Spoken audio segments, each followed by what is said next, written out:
ಕೇವಲ ಯುದ್ಧ ಅಂತ ಹೇಳಿದರೆ ಮಾನವ ಸಹಿತ ದಾಳಿ ಮಾಡೋದು, ಡ್ರೋನ್ ದಾಳಿ ಮಾಡೋದು ಅಥವಾ ಪೂರ್ಣ ಪ್ರಮಾಣದ ಯುದ್ಧ ಮಾಡೋದು ಇವತ್ತಿನ ಪರಿಸ್ಥಿತಿಯಲ್ಲಿ ಉಳಿದಿಲ್ಲ. ಅದು ಸಾಂಪ್ರದಾಯಿಕ ಯುದ್ಧ ಆಗಿಬಿಡ್ತು. ಇದಕ್ಕೆ 2-3 ಉದಾಹರಣೆಗಳು ನಮ್ಮ ಕಣ್ಣು ಮುಂದೆ ಇದೆ. ಒಂದು ಈಗಿನ ಬೆಸ್ಟ್ ಎಕ್ಸಾಂಪಲ್ ಅಂತ ಹೇಳಿದರೆ ಇರಾನ್ನ ಆರ್ಥಿಕತೆಯನ್ನು ಹಾಳು ಮಾಡಬೇಕು ಅಂತ ಅಮೆರಿಕ ಹೇರಿದಂಥ ಆರ್ಥಿಕ ದಿಗ್ಬಂಧನ ನಮ್ಮ ಕಣ್ಣು ಮುಂದೆ ಇದೆ. ನಾವು ನೇರವಾಗಿ ಯುದ್ಧ ಮಾಡೋದಿಲ್ಲ, ಅದರ ಬದಲಾಗಿ ಅವರಿಗೆ ಆರ್ಥಿಕವಾಗಿ ಹೊಡೆತ ಕೊಡ್ತೀವಿ, ಆ ಮುಖಾಂತರ ಆ ದೇಶ ತತ್ತರಿಸಿ ಹೋಗಬೇಕು ಅಂತ ಅದು ಅವರವರ ಯುದ್ಧ ವಿಚಾರ. ಆದರೆ ಭಾರತ ಪಾಕಿಸ್ತಾನದ ವಿಚಾರದಲ್ಲಿ ತೆಗೆದುಕೊಂಡಿದ್ದಂತಹ ಕ್ರಮ ಇತ್ತಲ್ಲ. ನಾವು 1965ರಲ್ಲಿ ಯುದ್ಧ ಆಯಿತು ಭಾರತ ಪಾಕಿಸ್ತಾನ, 71ರಲ್ಲಿ ಬಾಂಗ್ಲಾದೇಶ್ ವಿಮೋಚನಾ ಕಾರಣಕ್ಕಾಗಿ ಯುದ್ಧ ಆಗಿದ್ದನ್ನು ನೋಡಿದ್ದೀವಿ, 1999ರಲ್ಲಿ ಕಾರ್ಗಿಲ್ ಯುದ್ಧ ಆಯಿತು. ಈ ಯುದ್ಧಗಳ ಆದ ನಂತರವೂ ಕೂಡ ಪಾಕಿಸ್ತಾನ ಪಾಠವನ್ನು ಕಲಿಯಲಿಲ್ಲ. ಪಾಠವನ್ನು ಕಲಿಯದೆ ಏನು ಮಾಡ್ತಾ ಇತ್ತು, ಭಯೋತ್ಪಾದಕರನ್ನು ಬಿಟ್ಟು ಚೀನಾ ಮತ್ತು ಪಾಕಿಸ್ತಾನ ಸೇರಿಕೊಂಡು ಬೇರೆ ಬೇರೆ ತರನಾದಂಥ ದಾಳಿ ಮಾಡಿದರೆ ಸ್ವತಃ ಪಾಕಿಸ್ತಾನ ಭಯೋತ್ಪಾದಕರ ಮುಖಾಂತರ ಜಮ್ಮು ಕಾಶ್ಮೀರ ಸೇರಿದಂತೆ ಬೇರೆ ಬೇರೆ ಪ್ರದೇಶಗಳನ್ನು ಗುರಿಯಾಗಿಸಿಕೊಂಡು ದಾಳಿ ಮಾಡಿತು. ಕಳೆದ ಬಾರಿಯಾದಂತಹ ದಾಳಿಗೆ, ಪಹಲ್ಗಾಮ್ನಲ್ಲಿ ನಡೆದಂತಹ ದಾಳಿಗೆ ಪ್ರತಿಕಾರವಾಗಿ ಭಾರತ ಏನು ಮಾಡಿತು, ಜಲ ವಿಚಾರಕ್ಕೆ ಸಂಬಂಧಪಟ್ಟಂತೆ ಪಾಕಿಸ್ತಾನಕ್ಕೆ ಇಟ್ಕೊಡ್ತು. ಸಿಂಧೂ ನದಿ ಒಪ್ಪಂದ ಆಗಿತ್ತಲ್ಲ 1960ರಲ್ಲಿ, ಆ ಒಪ್ಪಂದವನ್ನು ಅಮಾನತೀಕರಣದಲ್ಲಿ ಇಡುವ ಮುಖಾಂತರ ಯುದ್ಧವನ್ನೂ ಕೂಡ ಮಾಡದೆ ಅವರಿಗೆ ಏಟು ಕೊಡೋ ಪ್ರಯತ್ನವನ್ನು ಮಾಡಿತು. ಈ ಏಟಿನ ಭಾಗವಾಗಿ ಪಾಕಿಸ್ತಾನ ಇವತ್ತು ಅಕ್ಷರಶಃ ವಿಲವಿಲ ಅಂತ ಒದ್ದಾಡ್ತಾ ಇದೆ. ಹೀಗೆ ಒದ್ದಾಡಿ ಅವರದ್ದೇ ದೇಶದ ಜನರಿಗೆ ಕುಡಿಯೋದಕ್ಕೆ ನೀರು ಇಲ್ಲದಂತಹ ಪಾಕಿಸ್ತಾನದ ಈ ಪರಿಸ್ಥಿತಿಯ ಸಮಯದಲ್ಲಿ ಅಲ್ಲಿಯ ಕೆಲ ನಾಯಕರು ಒನ್ಸ್ ಅಗೇನ್ ಭಾರತದ ವಿರುದ್ಧ ಹೇಳಿಕೆ ಕೊಡೋ ಪ್ರಯತ್ನವನ್ನು ಮಾಡ್ತಾ ಇದ್ದಾರೆ. ಇದು ಮೊದಲೇನಲ್ಲ, ಈ ಹಿಂದೆಯೂ ಕೂಡ ಪರಮಾಣು ಅಸ್ತ್ರವನ್ನು ಮುಂದಿಟ್ಟುಕೊಂಡು ನಾವು ಪರಮಾಣು ದಾಳಿ ಮಾಡಿಬಿಡ್ತೀವಿ, ನಮ್ಮ ಬಳಿ ಪರಮಾಣು ಇರೋದು ಕೇವಲ ಪ್ರದರ್ಶನಕ್ಕೆ ಮಾತ್ರವಲ್ಲ, ಅದನ್ನು ಉಪಯೋಗ ಮಾಡ್ತೀವಿ ಅಂತ ಗೊಡ್ಡು ಬೆದರಿಕೆ ಹಾಕೋ ಪ್ರಯತ್ನವನ್ನು ಪಾಕಿಸ್ತಾನ ಮಾಡಿತ್ತು. ಭಾರತ ಕ್ಯಾರಿ ಅಂದಿರಲಿಲ್ಲ, ಇವತ್ತು ಕೂಡ ಭಾರತ ಕ್ಯಾರಿ ಅಂದಿಲ್ಲ. ಆದರೆ ಇಂಥ ಬೆದರಿಕೆಗಳನ್ನು ಹಾಕೋ ಪ್ರಯತ್ನವನ್ನು ಪಾಕಿಸ್ತಾನ ಮಾಡಿದೆ. ಬಿಲಾವಲ್ ಭುಟ್ಟೋ ಜರ್ದಾರಿ ಭಾರತದ ವಿರುದ್ಧ ಅಣುಬಾಂಬ್ ದಾಳಿಯ ಒಂದು ಮಾತುಕತೆಗಳನ್ನು ಹೇಳಿದ್ದಾನೆ. ಏನೇನು ಬೆಳವಣಿಗೆ ಆಯಿತು, ಯಾರ್ಯಾರು ಏನೇನು ಹೇಳಿದ್ರು ಡೀಟೇಲ್ಸ್ ನೋಡ್ತಾ ಹೋಗೋಣ. ನೀರು ತಡೆದರೆ ಅಣುಬಾಂಬ್ ದಾಳಿ ಮಾಡ್ತೀವಿ ಅಂತ ಪಾಕಿಸ್ತಾನ ಉದ್ದಟತನವನ್ನು ಮೆರೆದುಬಿಟ್ಟಿದೆ. ಯಾವ ನೀರು? ಸಿಂಧೂ ನದಿ ನೀರು. ನಾನು ಮೊನ್ನೆ ಹೇಳಿದ್ದೀನಿ, ಪೂರ್ವ ಮತ್ತು ಪಶ್ಚಿಮದ ನದಿಗಳನ್ನು ಪರ್ಸೆಂಟೇಜ್ ವೈಸ್ 1960ರಲ್ಲಿ ಭಾರತ ಮತ್ತು ಪಾಕಿಸ್ತಾನದ ನಡುವೆ ಹಂಚಲಾಯಿತು. ಹಂಚಿದ ನಂತರವೂ ಕೂಡ ಒಪ್ಪಂದ ಎಲ್ಲವೂ ಕೂಡ ಆಗಿತ್ತು. ಆದರೆ ಯಾವಾಗ ಪಾಕಿಸ್ತಾನ ಕಳೆದ ಬಾರಿ ಪಹಲ್ಗಾಮ್ ಅಟ್ಯಾಕ್ ಮಾಡ್ತಲ್ಲ ಭಯೋತ್ಪಾದಕರ ಮುಖಾಂತರ, ಆ ಸಮಯದಲ್ಲಿ ಅದನ್ನೆಲ್ಲವನ್ನು ಕೂಡ ಅಮಾನತೀಕರಣದಲ್ಲಿ ಇಟ್ಟಿದ್ವಿ. ಇದೀಗ ಆ ನೀರು ಸಿಗದೇ ಇರೋದಕ್ಕೆ ಅವರು ಹೇಳ್ತಾ ಇದ್ದಾರೆ ಪರಮಾಣು ದಾಳಿ ಮಾಡಬಹುದು ಅಂತ. ಹೆಂಗೆ? ಭಾರತದ ವಿರುದ್ಧ ಮತ್ತೆ ಪಾಕ್ ನಾಯಕ ಬಿಲಾವಲ್ ಭುಟ್ಟೋ ವಿಷ ಕಾರ್ಬಿಟ್ಟಿದ್ದಾರೆ. PPPಯ ನಾಯಕ ಆತ. ನೀರು ತಡೆದರೆ ಪರಮಾಣು ಬಾಂಬ್ ಬಳಸೋದಾಗಿ ಪಾಕಿಸ್ತಾನ ಒಂದು ಎಚ್ಚರಿಕೆ ಕೊಟ್ಟಿದೆ. ಮೊದಲೇನಲ್ಲ, ಇದು ಅನೇಕ ಬಾರಿ ಎಚ್ಚರಿಕೆ ಕೊಟ್ಟಿದ್ದಾರೆ. ಅವ್ರಿಗೊಂದು ಏನಂತ ಹೇಳಿದರೆ, ನಮ್ಮ ಈ ಇಸ್ಲಾಮಿಕ್ ಅಂದರೆ ಮುಸ್ಲಿಂ ರಾಷ್ಟ್ರಗಳ ಪೈಕಿ ನಮ್ಮ ಹತ್ರ ಮಾತ್ರ ಪರಮಾಣು ಇದೆ, ನಾವು ಅದನ್ನು ಬಳಸ್ಬೋದು ಅಂತ ತನ್ನ ಶಕ್ತಿ ಪ್ರದರ್ಶನ ಮಾಡ್ಕೊಳ್ಬೋದು ಅಂತ ಒಂದು ಆಲೋಚನೆ ಅವರು ಅದನ್ನು ಹೇಳ್ತಾ ಇದ್ದಾರೆ. ಜಲಮಾರ್ಗ ಕಡಿತಗೊಳಿಸುವುದು ರಾಷ್ಟ್ರೀಯ ಭದ್ರತೆಗೆ ಧಕ್ಕೆ ಅಂತ ಪಾಕಿಸ್ತಾನ ಹೇಳ್ತಾ ಇದೆ. ಒಂದು ಸಮ್ಮೇಳನ ಆಯಿತು. ಯಾವ ಸಮ್ಮೇಳನ? ಸಿಂಧೂ ಜಲ ಒಪ್ಪಂದದ ಅಂತಾರಾಷ್ಟ್ರೀಯ ಸಮ್ಮೇಳನ. ಅದರಲ್ಲಿ PPPಯ ನಾಯಕ ಬಿಲಾವಲ್ ಭುಟ್ಟೋ ಒಂದು ಜರ್ದಾರಿ ಭಾರತದ ವಿರುದ್ಧ ಹೇಳಿಕೆ ಕೊಟ್ಟರು. ಸಿಂಧೂ ನದಿ ನೀರು ತಡೆಯೋದಕ್ಕೆ ಸಾಧ್ಯ ಇಲ್ಲ, ಅದು ಪಾಕಿಸ್ತಾನದ ಆರ್ಥಿಕತೆ ಮತ್ತು ಅಸ್ತಿತ್ವಕ್ಕೆ ಮಾರಕ ಆಗುತ್ತೆ. ಪಾಕಿಸ್ತಾನ ಪರಮಾಣು ನೀತಿಯನ್ನು ಮರುಪರಿಶೀಲನೆ ಮಾಡಬೇಕಾದಂತಹ ಪರಿಸ್ಥಿತಿ ಬರ್ಬೋದು ಅಂತ ಇದೇ ಭುಟ್ಟೋ ಹೇಳಿಕೆ ಕೊಟ್ಟಿರೋದು. ಇವರ ತಾತನ ಕಾರಣಕ್ಕಾಗಿ ಬಾಂಗ್ಲಾದೇಶ ಅನ್ನುವಂಥ ಒಂದು ದೇಶ ಹುಟ್ಟಿದೆ ಅನ್ನುವಂಥ ಅರಿವು ಪ್ರಜ್ಞೆ ಈ ವ್ಯಕ್ತಿಗಿಲ್ಲ. ಆ ಅರಿವು ಪ್ರಜ್ಞೆ ಇದ್ದಿದ್ರೆ ಇವತ್ತು ಭಾರತದ ವಿರುದ್ಧ ಈ ವ್ಯಕ್ತಿ ಇಂಥದ್ದೊಂದು ಮಾತುಗಳನ್ನು ಹೇಳ್ತಾ ಇರಲಿಲ್ಲ. ಈ ವ್ಯಕ್ತಿ ಹಿಂಗೆ ಹೇಳಿದ. ನೀವು ನೋಡಿ, 1960ರಲ್ಲಿ ಒಪ್ಪಂದ ಆಗಿತ್ತು. 2019ರಲ್ಲಿ ಇಮ್ರಾನ್ ಖಾನ್ ಒಂದು ಹೇಳಿಕೆ ಕೊಡ್ತಾರೆ. ಏನಂತ ಹೇಳಿಕೆ ಕೊಡ್ತಾರೆ? 2 ಪರಮಾಣು ಸಶಸ್ತ್ರ ದೇಶಗಳು ಮುಖಾಮುಖಿ ಆಗೋದು ಇದು ಜಗತ್ತಿಗೆ ಒಳ್ಳೆಯದಲ್ಲ ಅಂತ. ಅಂದರೆ ನಾವು ದಾಳಿ ಮಾಡಬಹುದು ಎನ್ನುವಂಥ ಎಚ್ಚರಿಕೆ ಭಾಗವಾಗಿ ಒಂದು ವಿಶ್ವಸಂಸ್ಥೆಯ ಸಾಮಾನ್ಯ ಸಭೆಯಲ್ಲಿ ಇಮ್ರಾನ್ ಖಾನ್ ಹೇಳಿದರು. ಅದು ಕೂಡ ಬೆದರಿಕೆ. ಅದಾದ ನಂತರ 2022ರಲ್ಲಿ ಶಾಜಿಯಾ ಮದ್ರಿ ಎನ್ನುವಂಥ ಒಬ್ಬ ವ್ಯಕ್ತಿ ಹೇಳ್ತಾರೆ, ಅಂದರೆ ನಮ್ಮ ಯಾರು ಜೈಶಂಕರ್ ಅವರು ಒಂದು ಹೇಳಿಕೆ ಕೊಟ್ಟರು. ಪಾಕಿಸ್ತಾನ ಭಯೋತ್ಪಾದನೆಯ ಕೇಂದ್ರ ಅಂತ ಹೇಳಿಕೆ ಕೊಟ್ಟಿದ್ದಕ್ಕೆ ಶಾಜಿಯಾ ಮದ್ರಿ ಹೇಳಿದರು, ಪಾಕಿಸ್ತಾನದ ಬಳಿ ಪರಮಾಣು ಇದೆ ಅಂತ ಯಾವ ಕಾರಣಕ್ಕೂ ಭಾರತ ಮರಿಬಾರದು ಅಂತ ಅವರು ವ್ಯಕ್ತಿ ಹೇಳಿಕೆ ಕೊಟ್ಟರು. 2016ರಲ್ಲಿ ಖವಾಜಾ ಆಸಿಮ್ ಅಂದರೆ ರಕ್ಷಣಾ ಸಚಿವ, ಆ ವ್ಯಕ್ತಿ ಹೇಳ್ತಾರೆ, ನಾವು ಉರಿ ಸ್ಟ್ರೈಕ್ ಎಲ್ಲ ಮಾಡಿದ್ವಲ್ಲ, ಉರಿ ಸ್ಟ್ರೈಕಿಗೆ ಉರಿ ಬಿದ್ದಿತ್ತು ಪಾಕಿಸ್ತಾನಕ್ಕೆ, ಅವತ್ತು ಅವರಿಗೆ ಹೇಳಿಕೆ ಕೊಟ್ಟರು, ನಾವು ಪರಮಾಣು ಹೊಂದಿದ್ದೇವೆ ಅನ್ನೋದನ್ನು ಭಾರತ ಯಾವುದೇ ಕಾರಣಕ್ಕೂ ಮರಿಬಾರದು, ನಾವು ಅದನ್ನು ಪ್ರದರ್ಶನಕ್ಕೆ ಮಾತ್ರ ಇಟ್ಟಿಲ್ಲ, ಪಾಕಿಸ್ತಾನ ಯಾವ ಕಾರಣಕ್ಕೂ ಹೆದರೋದಿಲ್ಲ ಅಂತ ಎಲ್ಲ ಅವರು ಹೇಳಿಕೆ ಕೊಡುವ ಪ್ರಯತ್ನ ಪಟ್ಟರು. ಆದರೆ ಇದೀಗ ಒನ್ಸ್ ಅಗೇನ್ ಸಿಂಧೂ ನದಿಯ ವಿಚಾರವಾಗಿ ಪಾಕಿಸ್ತಾನ ಹೇಳ್ತಾ ಇದೆ, ನಾವು ಅಣ್ವಸ್ತ್ರ ಪ್ರಯೋಗ ಮಾಡಬಹುದು ಅಂತ. ಆ ಶಕ್ತಿ ಸಾಮರ್ಥ್ಯ ಪಾಕಿಸ್ತಾನಕ್ಕಿದೆಯಾ? ಅವರ ಆಲೋಚನೆ ಹೆಂಗೆ ಅಂತ ಹೇಳಿದ್ರೆ, ತನ್ನ ದೇಶದ ಆಂತರಿಕ ಸಮಸ್ಯೆಯನ್ನು ಸರಿಪಡಿಸಲಾಗದೆ ಅದಕ್ಕೆ ಒಂದು ಸೂಕ್ತವಾದಂಥ ಪರಿವಾರವನ್ನು ತೆಗೆದುಕೊಳ್ಳದೆ ಇದನ್ನು ಅಂತಾರಾಷ್ಟ್ರೀಯ ಇಶ್ಯೂ ಆಗಿ ಮಾಡಬೇಕು, ಅಂತಾರಾಷ್ಟ್ರೀಯ ವಿಚಾರವಾಗಿ ಮಾಡಬೇಕು ಅಂತ.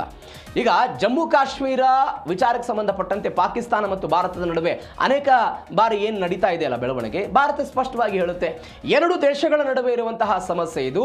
ಈ ಎರಡು ದೇಶಗಳ ನಡುವೆ ಇರುವಂತಹ ಸಮಸ್ಯೆಯನ್ನು ಶಿಮ್ಲಾ ಒಪ್ಪಂದದ ಪ್ರಕಾರ ಎರಡು ದೇಶಗಳು ಮಾತ್ರ ಬಗೆಹರಿಸಿಕೊಳ್ಳಬೇಕು. ಇದನ್ನು ಯಾವ ವಿಶ್ವಸಂಸ್ಥೆ ಆಗಿರ್ಬೋದು, ಮೂರನೇ ರಾಷ್ಟ್ರ ಯಾವ ಕಾರಣಕ್ಕಾಗಿ ಬರಬಾರದು ಅಂತ ಭಾರತ ಹೇಳುತ್ತೆ.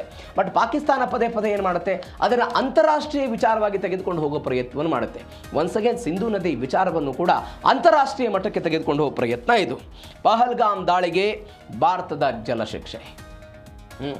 ಭಾರತದ ಸ್ವಿಟ್ಜರ್ಲ್ಯಾಂಡ್ ಅಂತ ಕರೆಸಿಕೊಳ್ತಾ ಇದ್ದಂತಹ ಜಮ್ಮು ಕಾಶ್ಮೀರದ ಪಹಲ್ಗಾಮ್ನಲ್ಲಿ 26 ಜನ, ಒಬ್ಬ ವಿದೇಶಿ ಪ್ರಜೆ, ಭಾರತದ 25 ಜನ ಸೇರಿದಂತೆ 26 ಜನ ಘಟನೆಯಲ್ಲಿ ಮೃತಪಟ್ಟರು. ಅವತ್ತು ಭಾರತ ಒಂದು ಎಚ್ಚರಿಕೆ ಕೊಟ್ಟಿತ್ತು, ನಾವು ಅನೇಕ ಬಾರಿ ಮಾತನಾಡಿದ್ದೀವಿ. ಭಯೋತ್ಪಾದನೆ ಮತ್ತು ನೀರು ಏಕಕಾಲಕ್ಕೆ ಹರಿಯೋದಕ್ಕೆ ಸಾಧ್ಯ ಇಲ್ಲ, ರಕ್ತ ಮತ್ತು ನೀರು ಕೂಡ ಏಕಕಾಲಕ್ಕೆ ಹರಿಯೋದಕ್ಕೆ ಸಾಧ್ಯ ಇಲ್ಲ ಅಂತ. 2025 ಏಪ್ರಿಲ್ 23ರಿಂದ ಸಿಂಧೂ ಜಲ ಒಪ್ಪಂದವನ್ನು ಭಾರತ ಅಮಾನತುಗೊಳಿಸಿದ್ದನ್ನು ನಾವೆಲ್ಲ ನೋಡಿದ್ದೀವಿ. ಪಹಲ್ಗಾಮ್ ದಾಳಿಯ ನಂತರ ಇಂಥದ್ದೊಂದೆಲ್ಲ ಬೆಳವಣಿಗೆ ಆಗಿತ್ತು. ಒಪ್ಪಂದ ಅಂದರೆ ಇದನ್ನು ರದ್ದುಗೊಳಿಸೋದಕ್ಕೆ ಸಾಧ್ಯ ಇದೆ, ಈ ಕ್ವಶನ್ ಅನೇಕರ ಕಡೆ ಇದೆ. ಭಾರತ ಹಿಂಗೆ ತಡೆ ಹಿಡಿಯಬಹುದಾ? 2-3 ಕಾರಣಗಳಿದೆ. 1960ರ ಒಪ್ಪಂದದ ಪ್ರಕಾರ ಈ ಒಪ್ಪಂದ ಏನಿದೆ, ಈ ಒಪ್ಪಂದ ಶಾಶ್ವತ, ರದ್ದುಗೊಳಿಸೋದಕ್ಕೆ ಸಾಧ್ಯ ಇಲ್ಲ. ಉಭಯ ದೇಶಗಳ ಪೈಕಿ ಒಂದು ದೇಶವೂ ಕೂಡ ಈ ಒಪ್ಪಂದದಿಂದ ಹೊರಗೆ ಹೋಗೋದಕ್ಕೆ ಅಥವಾ ಒಪ್ಪಂದವನ್ನು ಶಾಶ್ವತವಾಗಿ ರದ್ದುಪಡಿಸೋದಕ್ಕೆ ಇದರಲ್ಲಿ ಅವಕಾಶವಿಲ್ಲ. ತಾತ್ಕಾಲಿಕವಾಗಿಯೂ ಕೂಡ ನಾವು ಹೊರಗೆ ಹೋಗ್ತೀವಿ ಅನ್ನೋ ಕಾರಣಕ್ಕಾಗಿ ಒಂದು ಅವಕಾಶ ಇಲ್ಲ. ಆದರೆ ಭಾರತ ಹೆಂಗೆ ಅಮಾನತೀಕರಣದಲ್ಲಿಟ್ಟಿದೆ? 2-3 ಪ್ರಸಂಗಗಳಿದೆ.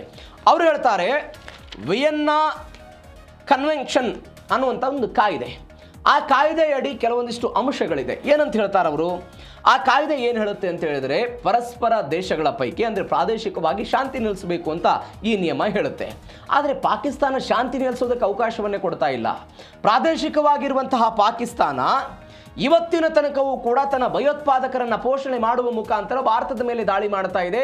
ನಮ್ಮ ದೇಶದ ಶಾಂತಿಗೆ ಭಂಗ ಬಂದಿದೆ ಅಂತ ಭಾರತ ಒಂದು ನಿಲುವನ್ನು ಅಂತಾರಾಷ್ಟ್ರೀಯವಾಗಿ ತೆಗೆದುಕೊಂಡು ಹೋಗ್ಬೋದು. ಆ ವಿಚಾರದಲ್ಲಿ ಇದನ್ನು ಅಮಾನತೀಕರಣದಲ್ಲಿ ಇಡೋದಕ್ಕೆ ಒಂದು ಅವಕಾಶ ಇದೆ. ಒಂದು. ಎರಡನೇದ್ದು, ಪರಿಸ್ಥಿತಿ ಬದಲಾವಣೆಯಾಗಿದೆ. ಇದನ್ನು ನಾವು ಅನೇಕ ಬಾರಿ ಚರ್ಚೆ ಮಾಡಿದ್ದೀವಿ. 1960ರಲ್ಲಿ ಇದ್ದಂತಹ ವಾತಾವರಣಕ್ಕೂ 2026ರ ವಾತಾವರಣಕ್ಕೂ ಅಜಗಜಾಂತರ ವ್ಯತ್ಯಾಸ ಇದೆ.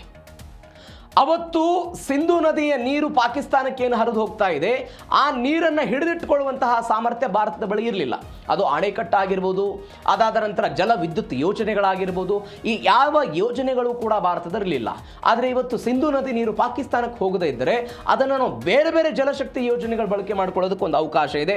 ಈ ಕಾರಣಕ್ಕಾಗಿ ಅವರು ಹೇಳ್ತಾ ಇದ್ದಾರೆ, ಈ ಎಲ್ಲ ಕಾರಣಗಳಿಗಾಗಿ ನಾವು ಇದನ್ನು ಅಮಾನತೀಕರಣದಲ್ಲಿ ಇಟ್ಟಿದ್ದೀವಿ ಅಂತ. ಬಟ್ ಪಾಕಿಸ್ತಾನ ಏನು ಹೇಳ್ತಾ ಇದೆ, ಇದು ಅಪರಾಧ ಅಥವಾ ಕಾನೂನಿನ ಉಲ್ಲಂಘನೆ ಅಂತ.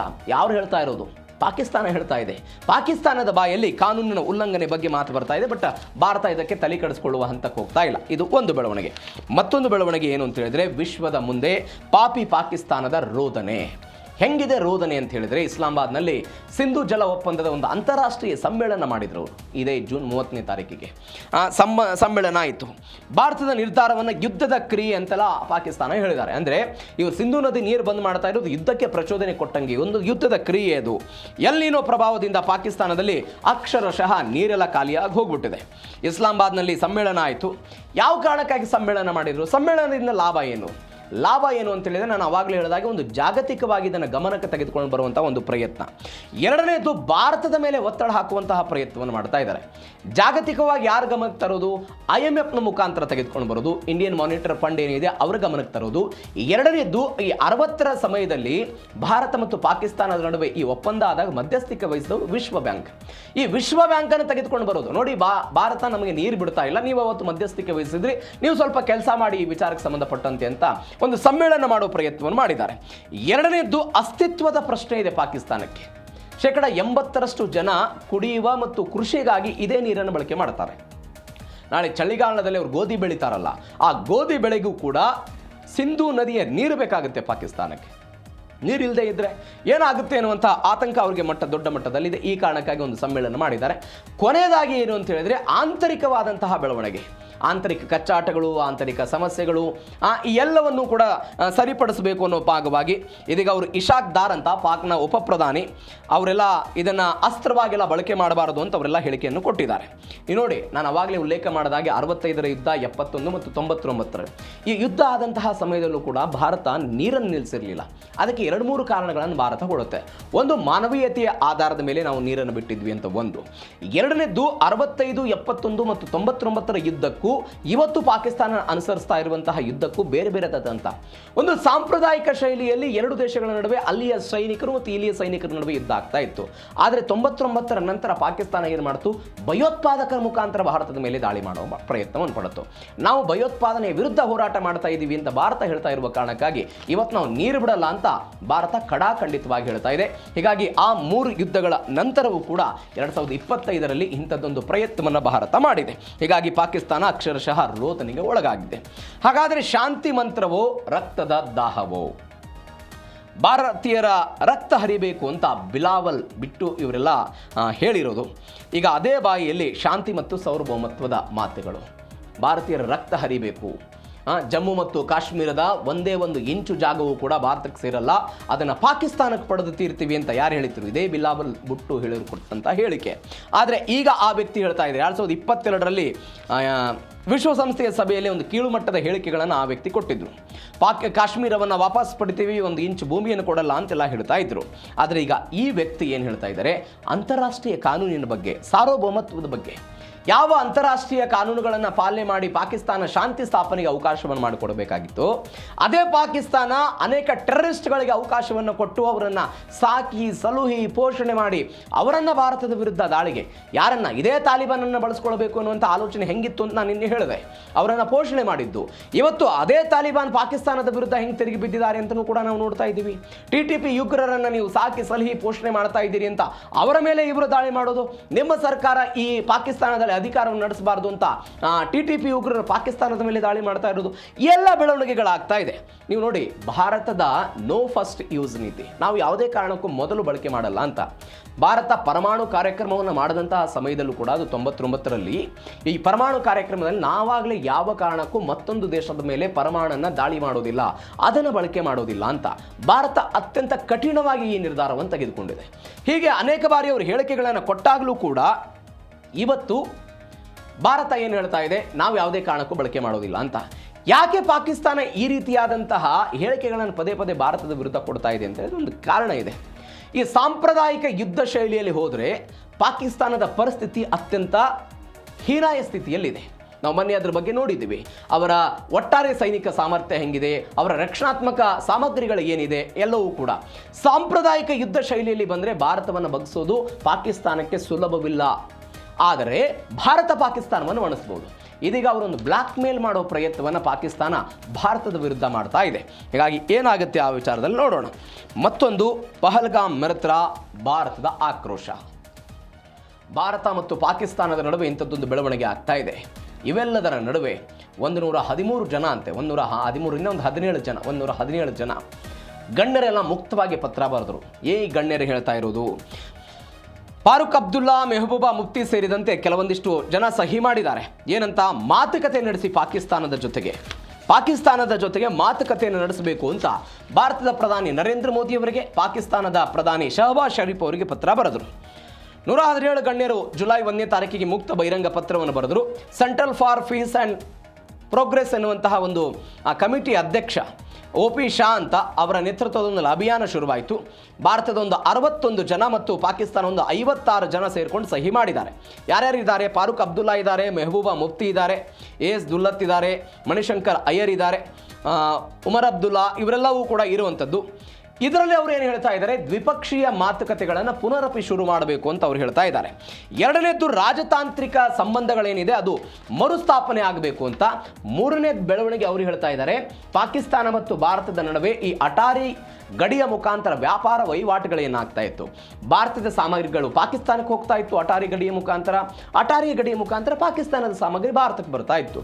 ಅಂಥದ್ದೊಂದು ಸಂಬಂಧವನ್ನು ಪುನರಪಿ ಮಾಡಬೇಕು ಮಾತುಕತೆ ಮುಖಾಂತರ ಅಂತ.